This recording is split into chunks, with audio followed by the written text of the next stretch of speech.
हरे कृष्णा। आप सभी भक्तों का हार्दिक स्वागत इस प्रातःकालीन श्रीमद् भागवत में, जिसमें हम तीसरे स्कंद के 19वें अध्याय का 18वां श्लोक पढ़ रहे हैं। मैं इसका अनुवाद फिर से एक बार पढ़ना चाहूंगा, इसको ध्यान से सुनिएगा। जीवात्माओं के सृष्ट कश्यप ने अपने जुड़वा पुत्रों का नामकरण किया। जो पहले उत्पन्न हुआ उसका नाम उन्होंने हिरण्याक्ष रखा, और जिसको दीति ने पहले गर्भ में धारण किया था उसका नाम हिरण्यकशिपु रखा। यहां पे हम देख रहे हैं कश्यप मुनि और दीति। तो कश्यप यहां पे अपने बेटों का नामकरण कर रहे हैं, देव गिविंग सेरेमनी। वैदिक सिस्टम में देखा गया है, वैदिक शास्त्रों के अनुसार नाम जो दिया जाता है अकॉर्डिंग टू उसकी क्वालिटीज, उसके नक्षत्र में जो पैदा हुआ है उसके, हम देखते हैं कि जब भी कोई बालक पैदा होता है तो हम सबसे पहले उसका टाइम और जन्म स्थान देते हैं हम, और उससे फिर उसका भाग्य लिखा जाता है। लिखा होता है, मैं वो हमें बताता है सो कॉल्ड, अगर वो क्या हो, एक्सपर्ट हो तो। कितना एक्सपर्ट और कितना उसमें सही में उस बच्चे का भविष्य बताने की क्षमता होगी, is depend on the how the pure he is. जो भी एस्ट्रोलॉजर है वो कितना प्योर और कितना इंटेलिजेंट है, कितना उसका ज्ञान है, उसके ऊपर निर्भर करता है। तो हम ये जानते हैं कि ये दो पर्सनालिटीज जो ने जन्म लिया है और उनका जो कश्यप मुनि जो नामकरण कर रहे हैं उनको ऑलरेडी पता है, क्योंकि हमने पिछले अध्यायों में सुना है कि उन्होंने अपनी पत्नी दीति को कहा कि इस समय हमारा संग करना ठीक नहीं है, क्योंकि क्या कौन सी बेला है, संध्या की समय है, संध्या की बेला है।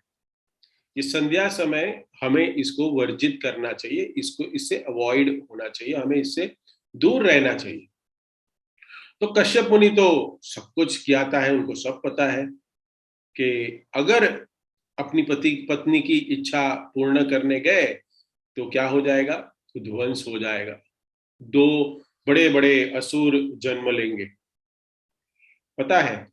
तो अभी उनको पता दिख रहा है कि दो पुत्र ने जन्म लिया है, जुड़वा है वो, तो उनका नाम रख रहे हैं यहाँ पे मेनली ये श्लोक में। तो यहाँ पे हम देखते हैं कि जो बच्चों के नाम होते हैं उसके उसके गुण और रूप के हिसाब से रखने चाहिए। ये हमें यहाँ पे प्रभुपाद बताने की कोशिश कर रहे हैं। हाँ, कि जो कश्यप मुनि ने किया है कि कैसा नाम रखा उन्होंने बेटों का। हमारे जो कहते हैं, कह सकते हैं क्या हम लोग कि परीक्षित महाराज, परीक्षित महाराज को सब जानते हैं, परीक्षित महाराज की वजह से ये भागवतम हमें मिली है। तो परीक्षित महाराज का नाम कैसे पड़ा आप लोग को पता है? परीक्षित महाराज, परीक्षित क्यों? क्योंकि जब वो अपनी माता के गर्भ में थे और वो फेस टू फेस भगवान को देख रहे थे, परीक्षित महाराज। हम सबको पता है कि भगवान ने ब्रह्मास्त्र से परीक्षित महाराज को बचाया गर्भ में ही। जो अश्वत्थामा ने ये ब्रह्मास्त्र चलाया था, और अश्वत्थामा चाहता था कि कौरव के पूरे वंश का नाश कर दिया है पांडवों ने, तो मैं भी क्या करूंगा, मैं अपने राजा को खुश करने के लिए, मैं दुर्योधन को खुश करने के लिए मैं पांडवों के भी सारे पुत्र को मार दूंगा। तो परीक्षित महाराज को भगवान ने गर्भ में ही क्या किया है, प्रोटेक्ट किया है, बचाया है ब्रह्मास्त्र से। तो लेकिन परीक्षित महाराज का परीक्षित नाम क्यों रखा? क्योंकि ये इजीली सब चीज को मानने वाला व्यक्ति नहीं बनेगा, ये परीक्षा करेगा, परीक्षण करेगा, ये परीक्षण करेगा और उसके बाद चीज को मानेगा। जैसे मैं कल एक लेक्चर दे रहा था, उसमें मैंने कहा कि तथाकथित किसी भी गुरु के शरण में नहीं जाना चाहिए। आजकल तो फैशन है गुरु बनाना, फोटो लगाते हैं, वो फोटो में ही रहते हैं गुरु, कभी बोलते ही नहीं हो। हाँ, क्योंकि बोलने का मौका ही नहीं देते। हाँ, फोटो में ही रहते हैं।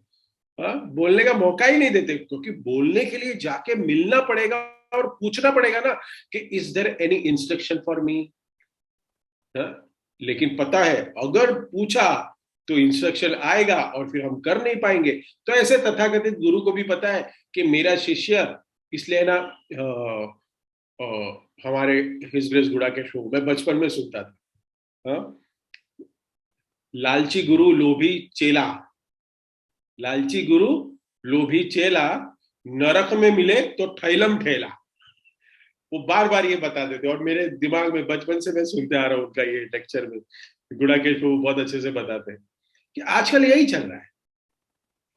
परीक्षित महाराज का भी नाम इसके लिए किया क्योंकि उन्होंने परीक्षण किया कि जो भगवान ने मुझे बचाया है, हाँ, मेरी माता के गर्भ में उनको एग्जामिन किया कि यही भगवान है। भगवान कृष्ण जो है वो यही है। जो पर्सनालिटी को मैंने मेरी माता के गर्भ में मैंने देखा है, जिन्होंने मुझे बचाया है, वो यही है। इसके लिए उनका नाम परीक्षित रखा, क्योंकि उन्होंने परीक्षण किया। ये बहुत जरूरी है समझना कि गुरु की भी परीक्षण करना चाहिए। कौन से संप्रदाय में हम जुड़े हैं वो भी परीक्षण होना चाहिए। We are not the blind followers. Blindly किसी को फॉलो नहीं करना चाहिए। एक लिफ्ट है, करेक्ट, आपको समझो 20 माले पे जाना है, करेक्ट, तो आप लिफ्ट में घुसते हो और बटन दबा देते हो। क्यों? Because you have a trust. आपने परीक्षण किया है कि ये लिफ्ट मुझे 20 माले तक लेके जाए, ये लेके जाएगी। क्यों? क्योंकि पहले भी लोग गए हैं। इस्कॉन संस्था मुझे बैक होम टू गॉडेड लेके जाएगी क्योंकि पहले भी गए हैं। 16 नियमों का पालन करना, 16 माला जप करना, 4 नियमों का पालन करना, भक्तों का संग करना, सेवा करना, ये गतिविधियां हम करेंगे तो हम डेफिनेटली जाएंगे। इसलिए परीक्षण करना, ये नाम है, ऐसे नाम रखे जाते हैं। प्रभुपाद कहते हैं कि अभी ये सिस्टम नहीं है। आजकल हमारे मॉडर्न नाम हो गए हैं। हाँ, हम सब मॉडर्न नाम चाहते हैं। हाँ, कृष्णा कितना सुंदर नाम है, लेकिन कृष्णा को क्या कर दिया हमने? कृष्ण। क्या नाम है प्रभु जी? हाँ, प्रभु जी नहीं, कोई भी दोस्त या मित्र, तो क्या है नाम? कृष। नाम कृष रखा। अरे थोड़ा आगे बढ़ा देता, ना लिख देता, क्यों कंजूसी गिरी करनी है? कृष ना कर देते हम। हाँ? आधे में रुक गए। हाँ? क्योंकि थोड़ा इंग्लिश जैसा लगता है ना। हाँ?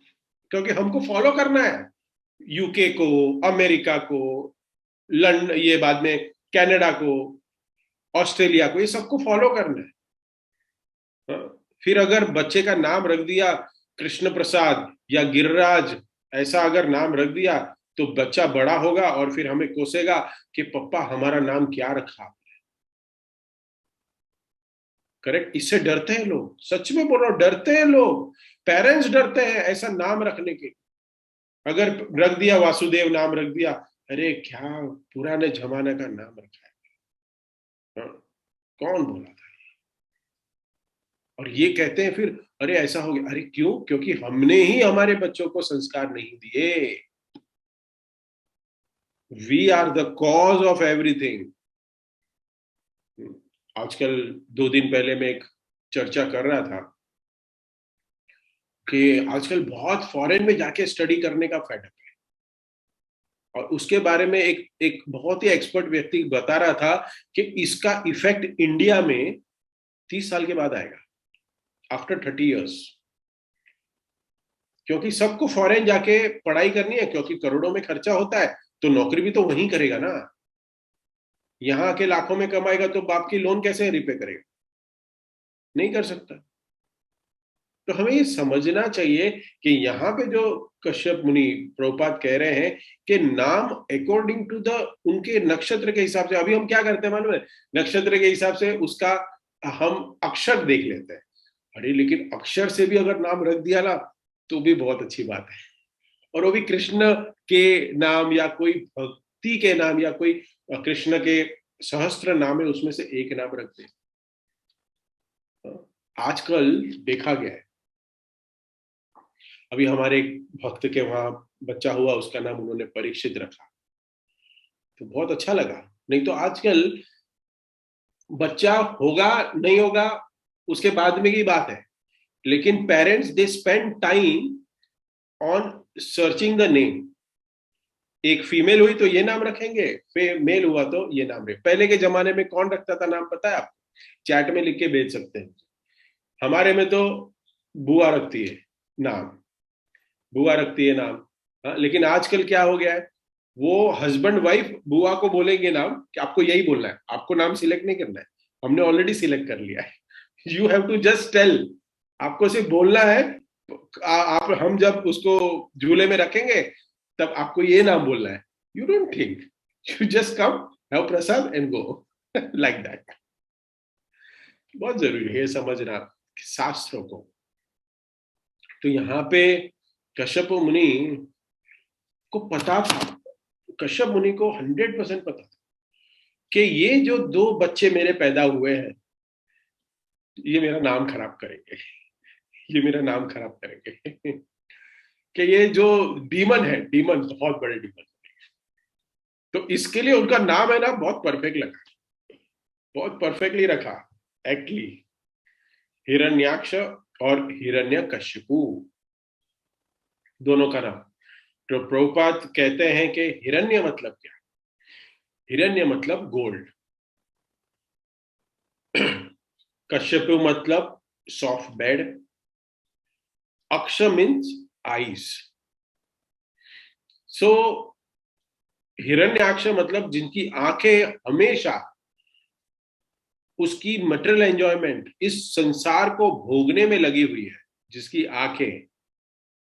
हाँ, गोल्ड क्यों है पता है? हिरण्य क्यों गोल्ड बताया पता है आपको? ये प्रश्न है मेरा, क्यों गोल्ड कहा गया है?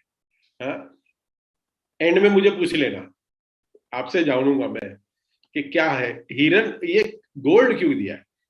तो वो प्रभुपाद कहते हैं कि जो व्यक्ति हमेशा संसार में लगा हुआ है, लोभ, ये संसार की इच्छाओं को पूरा करने में लगा हुआ है, वो हिरण्यकश्यप उसको कहते हैं। और जिसकी लस्टी डिजायर है मन में, और पैसा प्राप्त करने की भी इच्छा है, गोल्ड प्राप्त करने की इच्छा है, वो हिरण्याक्ष, ऐसे व्यक्ति को।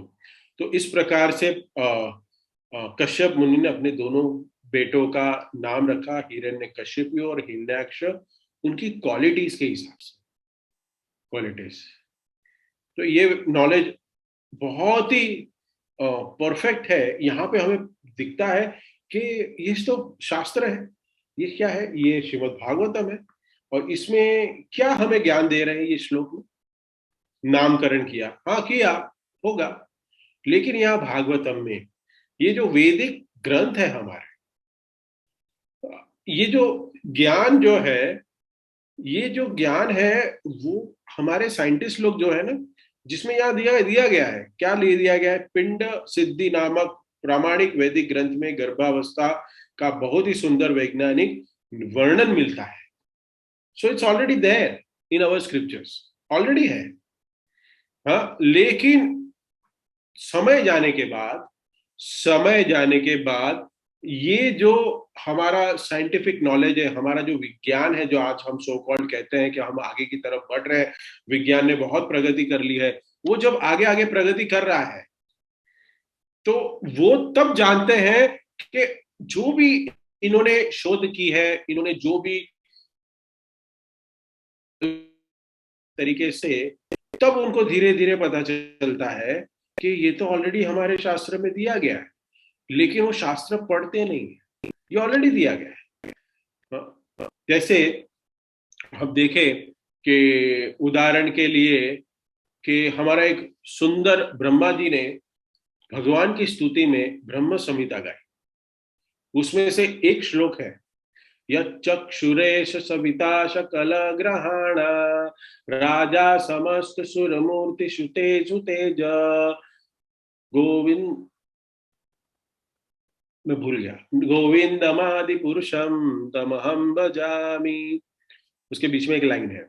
सो देखिए, राजा समस्त सुर सुर यच्चक सुरेश सवित सकल ग्रहण, यच्चक सुरेश सवित सकल ग्रहण, सुरेश, सुरेश का मतलब क्या है? सूर्य। ब्रह्मा जी कह रहे हैं कि सूर्य के आसपास सारे ग्रह क्या करते हैं? प्रदक्षिणा करते हैं। ये ब्रह्मा जी ने हजारों लाखों साल पहले कही थी ब्रह्म संहिता में। और हमने अभी स्कूल में क्या पढ़ाई की? हमने स्कूल में ये पढ़ाई की कि भाई सूर्य फिक्स है और हम सारे ग्रह गोल गोल घूम रहे हैं। इसमें क्या बड़ी बात है? ये तो ऑलरेडी हमारे ब्रह्मा जी ने हमें बता दिया है। लेकिन पढ़ेगा कौन? पढ़ेगा कौन? हम। ऑलरेडी शास्त्र में बताया गया है कि ये शास्त्र, ये जो यूनिवर्स है कैसे क्रिएट हुआ है। हाँ, ग्रहों की गणना कैसे होती है, अलग अलग प्लैनेट के नाम क्या है, उनके प्लैनेट के बीच में जो डिस्टेंस है वो क्या है, सब कुछ परफेक्ट दिया गया है हमारे शास्त्रों में। सब कुछ बराबर दिया है। लेकिन हम क्या करेंगे? हम परीक्षण करेंगे। परीक्षित महाराज है हम सब। हम परीक्षण करेंगे, प्रयोग करेंगे, और उसके बाद हम मानेंगे। हाँ, लिखा तो है, लेकिन हमारे सामने प्रस्तुत करो तो मानेंगे हम। सो हजारों साल पहले ये सब कुछ हमें शास्त्रों में दिया गया है, लेकिन हम नहीं मानेंगे। हम प्रयोग करेंगे। लेकिन उसका विपरीत जो डिवोटीज होते हैं, भक्त होते हैं, भक्तों के लिए सबसे इंपॉर्टेंट क्या है समझना, कि वो क्या करेगा। एक भक्त है, वो रिसर्च करने से अच्छा, ये जो वैदिक ग्रंथ में हमें जो भी शास्त्र में जो भी दिया गया है उसके ऊपर रिसर्च करने में अपना समय बर्बाद करने से ज्यादा अच्छा है कि ये सच है या गलत है। ये ये सब प्रयोग करने में अपना समय देने से ज्यादा अच्छा है कि वो एक्सेप्ट करिए नॉलेज को, और ये एक्सेप्ट कर ले, वो भी कैसे? फेथ से। किससे? फेथ से। बहुत बार प्रभुपाद ने और सभी वरिष्ठ भक्तों ने ये उदाहरण दिया है कि how we faith on our mother. We don't go to hospital for DNA test, we always trust, as when she says के he is your brother, he is your brother and he is your father, so we trust and we follow. So same शास्त्र को भी हमें faith बोले तो पूर्ण विश्वास रख के हमें इसको पढ़ना चाहिए और फॉलो करना चाहिए। मतलब ये सच लिखा है, ऐसे ऐसे में मानना चाहिए।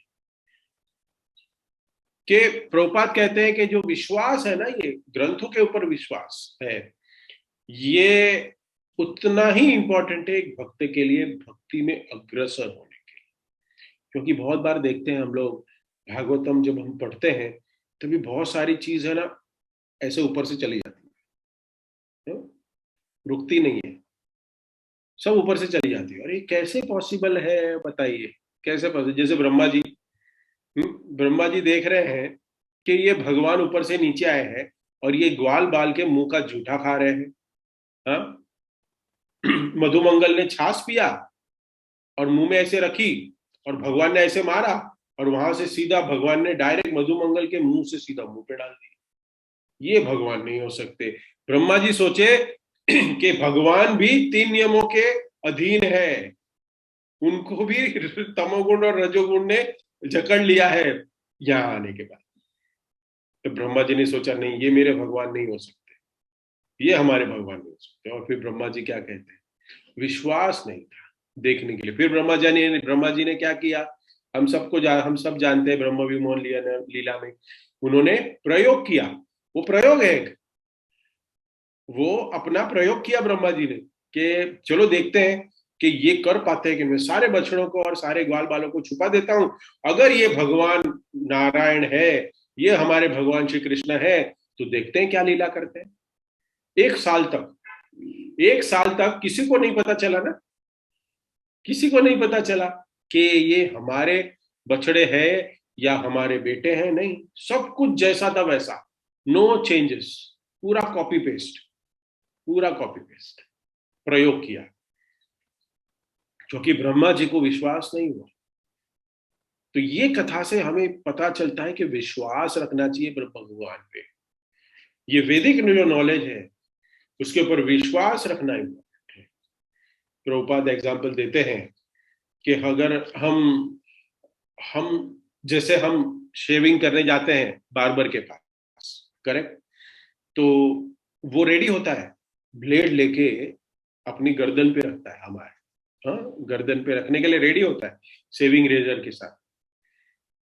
तो हमें उसके ऊपर फेथ है कि वो मेरा गला नहीं काटेगा, मेरे से बाल काटेगा, हाँ, वो मेरा गला नहीं काटेगा, वो फेथ है, उसके ऊपर फेथ करेंगे। लेकिन ये शास्त्र पे नहीं करेंगे, किसने लिखा प्रभु जी, आज छापा तो आपने है, इस्कॉन ने छापा है ग्रंथ, किसने ये किया, अरे कितने तर्क वितर्क, क्योंकि फेथ नहीं है। और वापस क्या देखो, नाई के पास जाएंगे तो हिलना नहीं है, वो कपड़ा बांध देगा और ऐसे ही चुपचाप ऐसे बैठना है, जो करना है तेरे को कर और पैसा ले ले मेरे से, हाँ, ऐसे ही होता है ना। लेकिन फेथ है उसको, अगर वो चाहे तो हमारा गला काट सकता है। एक प्लेट से कितना टाइम लगेगा काटने के लिए, हाँ, लेकिन फिर भी विश्वास है, हर बार हम बैठ जाते हैं, जो करना है कर, आई एम सरेंडर, लेकिन फेथ है वो। तो हमारे डे टू डे लाइफ में हम कितनी बार फेथ करते हैं सबके ऊपर, जैसे मैंने पहले उदाहरण दिया कि आपको लिफ्ट 20 माले पे लेके जाएगी, फेथ है ना, जिसने बनाया उसके ऊपर आपको कोई, आपने देखा कि वो बनाने वाला एक्सपर्ट है, इंजीनियर है, नहीं है, जिसने लिफ्ट लगाई, नहीं, फेथ है उधर, वहां पे फेथ है। सो विदाउट विश्वास, ये फेथ के बिना हम जी नहीं सकते, वी कैन नॉट लिव। हम देखिए, हम टिकट लेते हैं, करेक्ट, अभी वृंदावन जाने की तैयारी कर रहे हैं ना आप लोग सब, तो अभी टिकट खरीदेंगे, तो एक एक एक पेपर का टुकड़ा है, लेकिन वो पेपर के टुकड़े पे इतना भरोसा है कि मुझे 3-4 महीने के बाद वाली ट्रेन में मेरे को मेरी सीट मिले, विश्वास है ना ये ऑथराइज किया हुआ है गवर्नमेंट ने, कि मैं ट्रैवल कर सकता हूं। आजकल तो वो पेपर की भी जरूरत नहीं, मोबाइल आपका एसएमएस है आपके पास, हाँ, एक एक एक एसएमएस पे भी आप चले जा सकते हैं वृंदावन। देखिए, विश्वास रखा आपने गवर्नमेंट पे, लेकिन भगवान के ये शास्त्रों पे हम विश्वास हम नहीं करेंगे। तो हम देखते हैं कि हमारे डे टू डे लाइफ में ये हमारा डे टू डे लाइफ कितना विश्वास पे टिका हुआ है। हर एक चीज, हर एक वस्तु, ये साइंटिफिक वर्ल्ड में भी अब देखो कि ये जो वैज्ञानिक लोग हैं, अगर कोई टीचर सिखा रही है स्टूडेंट को कि हाइड्रोजन और ऑक्सीजन है, उसको कंबाइन करने से बाद कुछ कंडीशन में इसको अगर कंबाइन करेंगे तो पानी बनेगा, बनता है ना।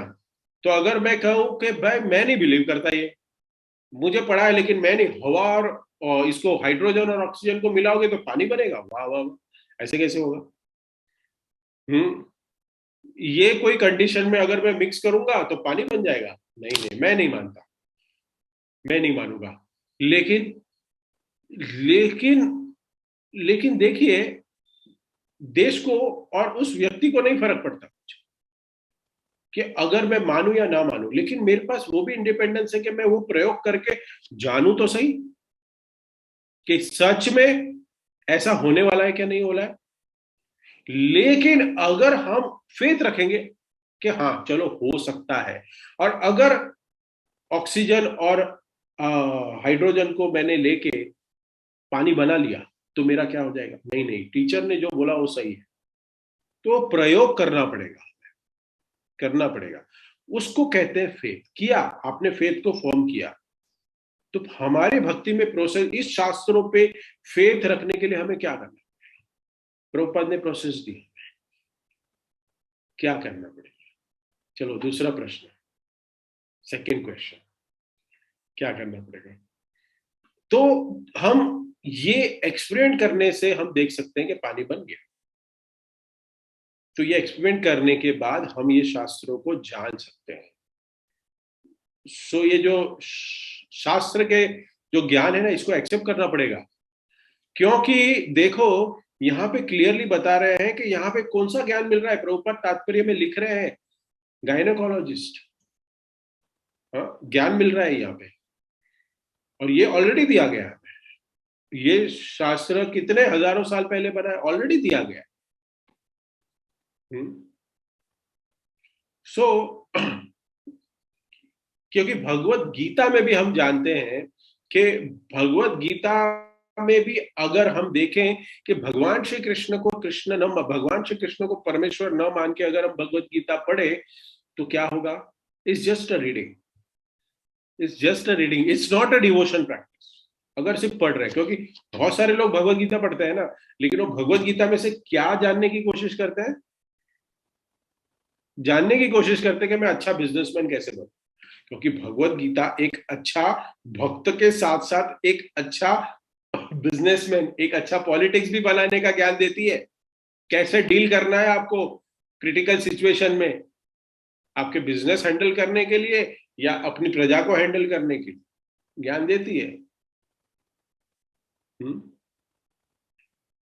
तो ये बहुत जरूरी है कि अर्जुन जो है, अर्जुन जो इस तरह से भगवान के शरण जाके वो ग्रहण कर रहा है ज्ञान को, वैसे हमें करना है।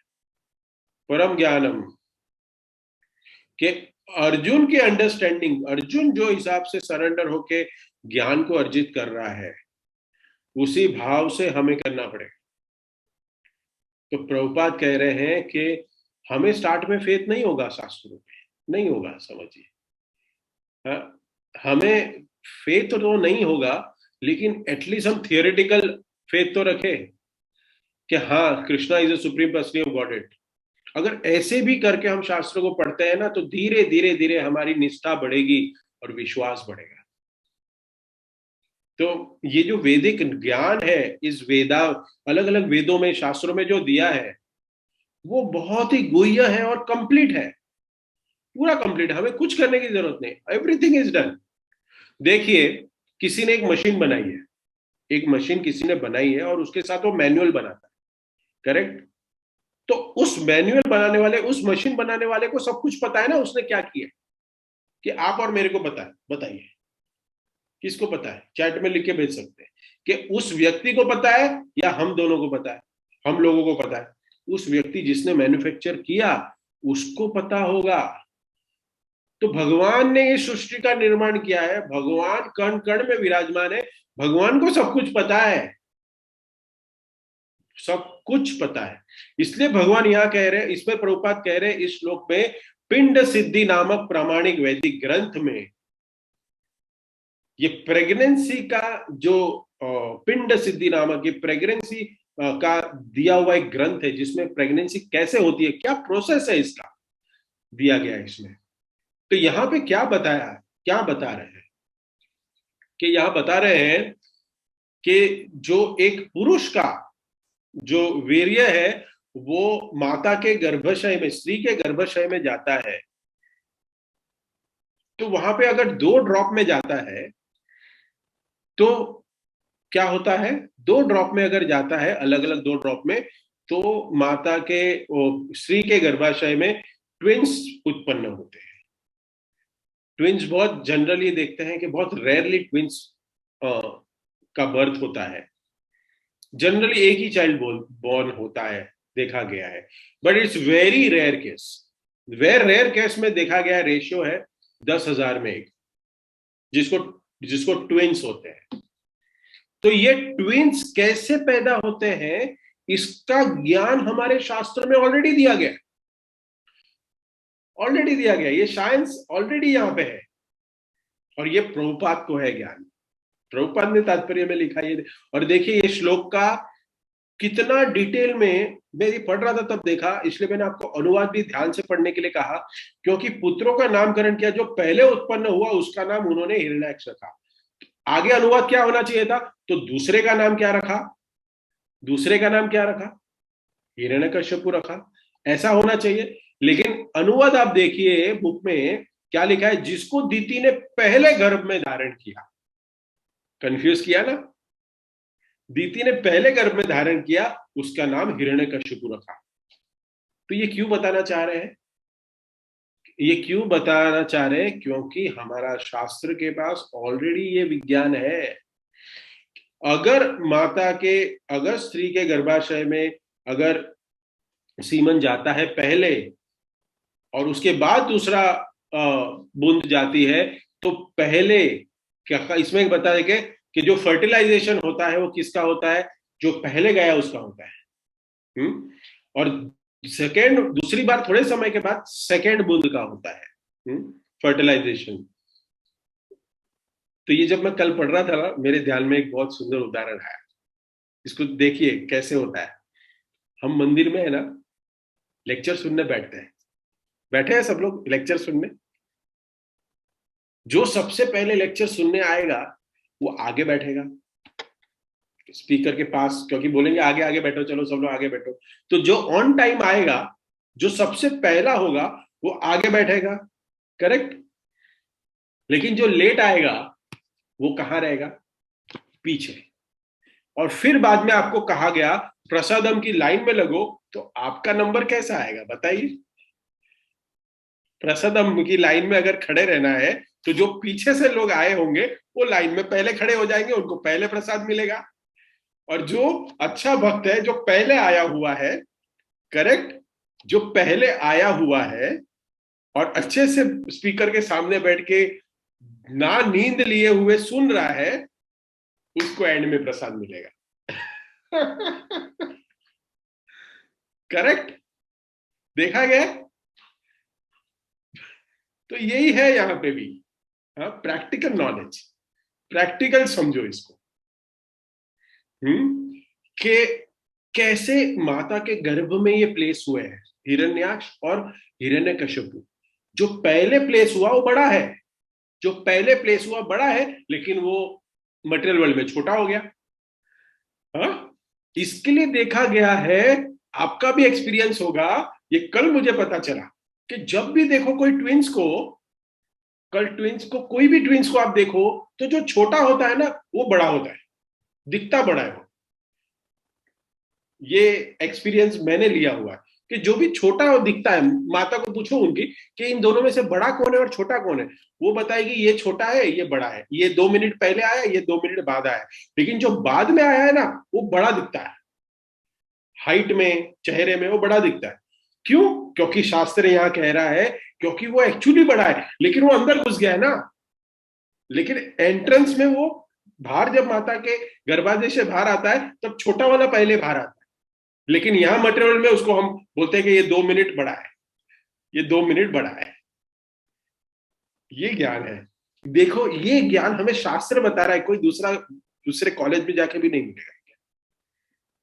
शायद डॉक्टर को हो सकता है, लेकिन आज आप डॉक्टर बन गए सब लोग, गायनोकोलॉजिस्ट, ज्ञान मिल गया ये। तो ये बहुत जरूरी है कि ये सारे नॉलेज कि जो पहले गया है वो सेकंड में आएगा, छोटा हो जाएगा, और बाद में जो गर्भाशय में गया है वो बड़ा हो जाएगा। ये जानना जरूरी है। ये कौन दे रहा है ज्ञान? ये श्रीमद् भागवतम ज्ञान दे रही है। और ये भागवतम कहा गया है, ये भक्ति का ज्ञान है। इस नॉलेज को यहाँ पे क्या जरूरत है, प्रश्न उठता है। ये ज्ञान की क्या जरूरत है? जरूरत ही नहीं है। क्यों? व्यासदेव ने ये क्यों लिखा? तो यहाँ पे हम देखते हैं कि साइंस डिस्क्राइब करता है कि प्रेगनेंसी कैसे होती है। हमारे पास इतनी सारी सुविधाएं आजकल, सोनोग्राफी करना, हाँ, बाद में बहुत सारी अलग अलग थियरी है, हम जानते हैं उसके कि कैसे कॉन्शियसनेस एक एक गर्भ में आता है 3 महीने के बाद। वो सारा प्रोसेस है जो हमें गायनेकोलॉजिस्ट और ऐसे कोई डॉक्टर पहचान में वो सब बताता है कि कैसे 9 महीने में वो डेवलप होता है, कभी हाथ बढ़ते हैं कभी पैर बढ़ते हैं, ये सब कुछ मिलता है हमें। लेकिन ये ऑलरेडी हमारे शास्त्र में बताया गया है।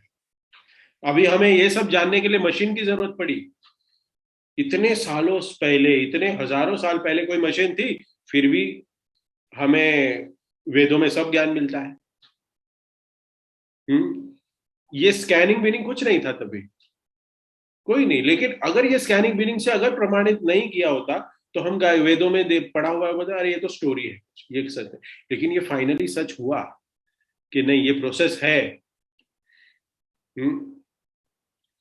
क्योंकि माता के गर्भ में बच्चा कैसे पैदा होता है किसी को नहीं पता। हाँ, कैसे डेवलप्ड हो रहा है। हम्म पहले लेग्स डेवलप हुए, हाथ डेवलप हुए, कैसे हृदय कैसे होता है, कुछ नहीं पता हमें। तो इसको कहते हैं कि ये ऑलरेडी शास्त्र में दिया गया है, पिंड सिद्धि नामक प्रामाणिक वैदिक ग्रंथ में ये ऑलरेडी दिया गया है। इसको कहते हैं परफेक्ट नॉलेज, ऑलरेडी दिया गया है। वैदिक नॉलेज जो होता है ना, सुनिए इसको ठीक से, प्रभुपाद कहते हैं कि वैदिक नॉलेज को एक्सपेरिमेंट करने की कोई जरूरत नहीं है। They are absolute knowledge, absolute, there is no need of doing any practical. क्योंकि ये किससे आया हुआ है ज्ञान, हमने और आपने नहीं लिखा है। प्रभुपाद एक्सप्लेन करते हैं कि ये जो ज्ञान है वो कोई भी आचार्य ने भी नहीं लिखा है।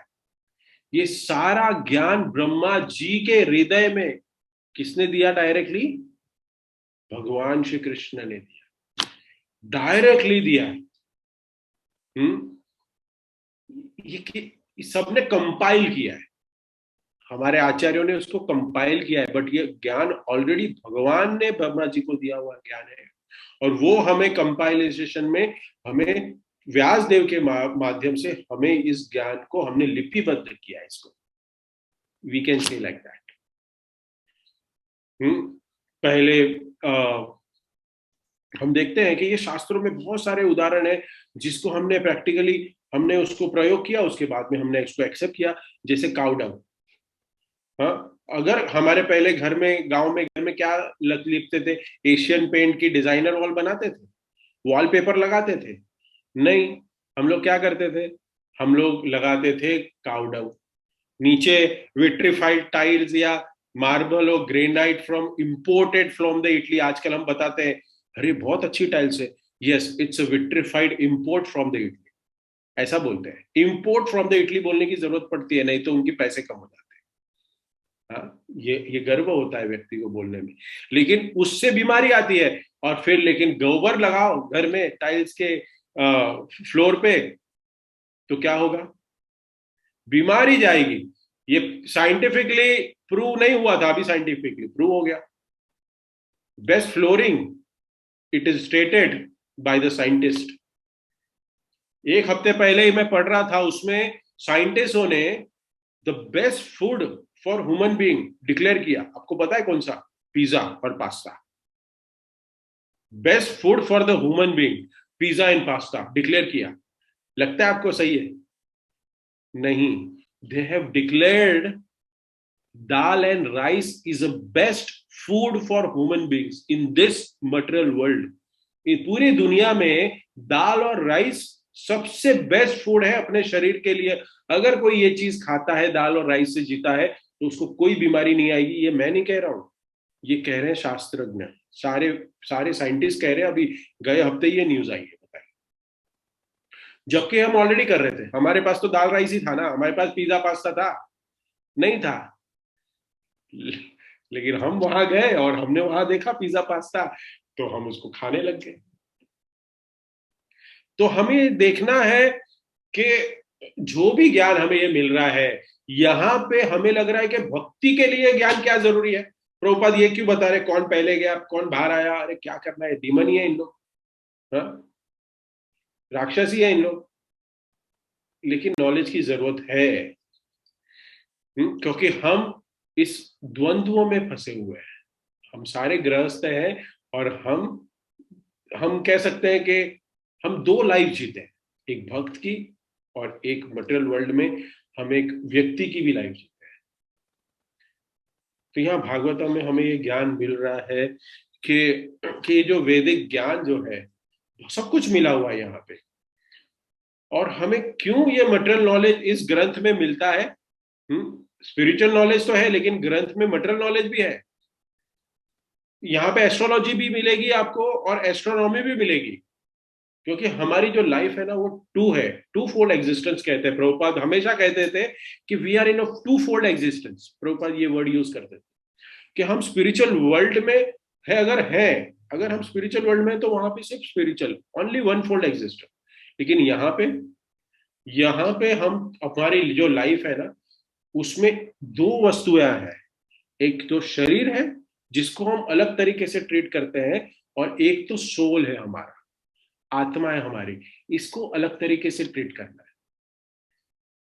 सो वैदिक ग्रंथ जो है ना, वो कुछ लोग हमें हमारी आत्मा को संतुष्ट करने के लिए, लेकिन कुछ लोग हमारे शरीर को चलाने के लिए भी है। हमारे शरीर को ऐसे ठीक तरीके से, आयुर्वेद देखिए, आयुर्वेद हमारा है, आयुर्वेद में हमें शरीर को कैसे संभालना है, हमारे शरीर को कैसे पालना है, उसके बारे में बताते हैं, ये बताते हैं। तो हमें ये जानना है इसको, कि भगवान भी कृष्ण भगवत गीता में क्या कहते हैं, कि हमारे सारी एक्टिविटीज में, ये बॉडी के अंदर हम है, ये सारे हमारे जो एक्ट है हमारे लाइफ में, उसको रेगुलेट करना चाहिए। आहार, निद्रा निद्रा, भय, मैथुन, ये जो तीन वस्तु, ये चारे वस्तु है, इससे हम हमेशा कंट्रोल में रहते हैं। लेकिन ये सब कुछ कैसे होना चाहिए? आहार भी कंट्रोल में होना चाहिए, निद्रा भी कंट्रोल में होना चाहिए, और भय और मैथुन सब कुछ कंट्रोल में होना, सब कुछ रेगुलराइज होना चाहिए। ये रेगुलराइज करने का हमारी लाइफ में, ये हमें शास्त्र, हमें उदाहरणों के साथ शास्त्रों में हमें ये ज्ञान मिलता है। इस भागवतम में, नेक्टर ऑफ डिवोशन में अगर हम आगे जाएंगे, तब हमें वहां पे रूप गोस्वामी भी कहते हैं कि आप अपनी लाइफ को रेगुलराइज करिए। वहां पे इरेगुलराइज लाइफ हो गई कश्यप और दीति की, क्योंकि संध्या के समय उन्होंने संग किया, जिसके वजह से क्या हो गया, पृथ्वी माता को जलाशय में जाना पड़ेगा। आगे आगे कथा आएगी कि हिरण्याक्ष क्या करेगा, हिरण्यकश्यपु क्या करेगा।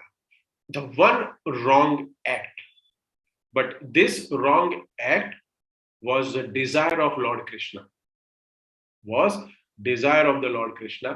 और जब भगवान इच्छा करते हैं ना, तो उसमें अपनी इच्छा कुछ नहीं चलती है, क्योंकि भगवान जो करते हैं वो इस जीवात्माओं के लिए, इस संसार के सारे जीवात्माओं के उद्धार के लिए करते हैं। ये उदाहरण है हमारे, कि ऐसा मत करिए, ऐसा करिए, डूज एंड डोंट्स, ये शास्त्र कहता है हमें। तो बहुत सुंदर ये संवाद है कश्यप मुनि का।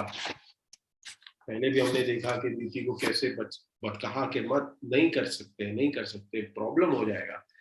और अभी प्रॉब्लम बढ़ा आने वाला है, पिक्चर अभी बाकी है। कैसे बहुत सुंदर तरीके से हिरण्यक्ष का वध करेंगे, फिर हिरण्यकश्यप को भड़क जाएगा, मेरे जुड़वा भाई को मारा, फिर वो एक्ट में आएगा। बहुत सुंदर है। देखिए हमारे पास जो भी ज्ञान है ना, ये सब कुछ दिया गया है भागवतम, सब कुछ हमारे भागवतम में ज्ञान दिया गया है, हमें कोई कुछ भी पढ़ने की जरूरत नहीं। लेकिन जैसे मैंने कहा कि we live in a two fold, हमारे दो चेहरे हैं, दो चेहरे हैं हमारे। तो इस मटेरियल वर्ल्ड में रहते हैं, इसके लिए हमें स्पिरिचुअल नॉलेज भी जरूरत है और मटेरियल नॉलेज भी जरूरत है। लेकिन मटेरियल नॉलेज भी इसमें दिया गया है, लेकिन फिर भी पापी पेट के लिए हमें मटेरियल नॉलेज की ज्यादा जरूरत है। इंजीनियर बनना, डॉक्टर बनना, सॉफ्टवेयर, जो भी कुछ भी बनना, और उसके वजह से हम क्या कर सकते हैं, हमारे शरीर को चला सकते हैं, लेकिन आत्मा को नहीं चला सकते। आत्मा को अगर हमें भगवान की सेवा में लगाना है, और अगर जो हम है, हम तो शरीर मान बैठे अपने आप को, लेकिन जो हम नहीं है, अगर हम समझते हैं कि no, I am the soul and I have to serve Lord and I have to go back home to God, तो ऐसे शास्त्रों की, श्रीमद् भागवतम की संगति, श्रीमद् भागवतम की संगति कैसे करें? एक भक्त ने कहा, मैंने एक बार देखा, एक भक्त ने मेरे को पूछा कि कि मैं ना भागवतम मेरे बाजू में लेके सोता हूं।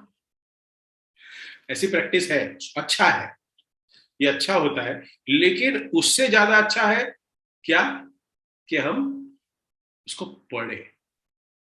बार बार लोग कहते हैं कि प्रभु जी मैं ना भागवतम पढ़ के सोता हूं। देखे ऐसे रात को भागवतम पढ़ना चाहिए, ऐसे सुना होगा आपने किसी भक्त के साथ। तो मेरा थोड़ा उल्टा है, मैं ये चाहता हूं कि अगर कोई भागवतम पढ़ता है और अगर वो सोता है, तो ये गलत है ना, क्योंकि भागवतम इतना मधुर है, उसकी नींद उड़ जानी चाहिए, उसकी नींद उड़ जानी चाहिए। लेकिन अच्छा है कि पढ़ता है, रात को सोने के समय पढ़िए, दिन में कभी भी आपको समय मिले इस श्लोक को पढ़िए, क्योंकि आप लोग सब लोग तो देखिए कितने अच्छी तरीके से डेली नित्यम भागवत सेवा कर रहे हो, आपको पूरा कनेक्शन में है। लेकिन आज कुछ नए भक्त लोग आए हैं, उनको ये कनेक्शन में नहीं हो, तो उनको ये भागवतम के श्लोक आगे पीछे के सब पढ़ने चाहिए कि क्या कंटेक्स्ट में लेक्चर चल रहा है, तो बहुत जरूरी है। तो आज यही हम जानेंगे कि कश्यप मुनि ने कहा कि ये जो गर्भ है, ट्विंस के थियोरी आज हमें पता चली, ट्विंस बच्चे की। तो इसी के साथ यहाँ श्लोक को, कथा को यहाँ विराम देते हैं। किसी भी कोई भक्त का कोई प्रश्न कमेंट्स